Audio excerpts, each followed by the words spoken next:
Anong birth month mo? January. Sila yung malambing, masarap magmahal, pero madaling magsawa. Habang nasayo pa, sulitin mo na. February. Sila yung super moody, madaling ma-inlove, madali ring makamove on.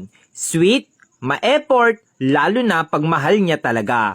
March. Sila yung malambot ang puso, madaling lambingin, masarap mahalin, pero grabe kung magalit, mabilis mag-move on. April, sila yung grabe magmahal, todo bigay, todo effort, tahimik pero mainitin ang ulo. Mahilig tumingin sa iba pero ikaw lang mahal niya. May, madaling mainis pero mabilis pasayahin. Maliit na effort mo, natutuwa na. Palaging may love life pero palaging niloloko.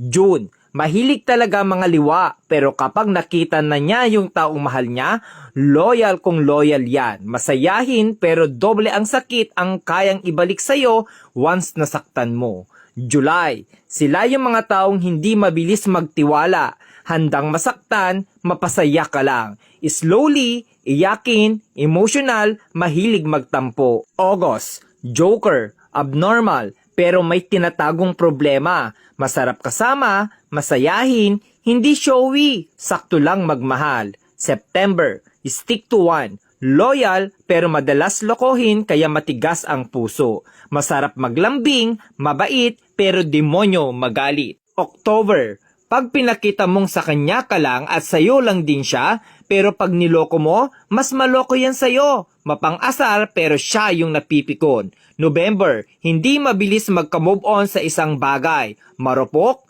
madamdamin, umiiyak ng patago pero kakayanin. December, malibog, joker, mabait, loyal, di ka iiwan, sila rin yung ipaglalabang ka. Hindi sa kanila uso ang salitang suko na.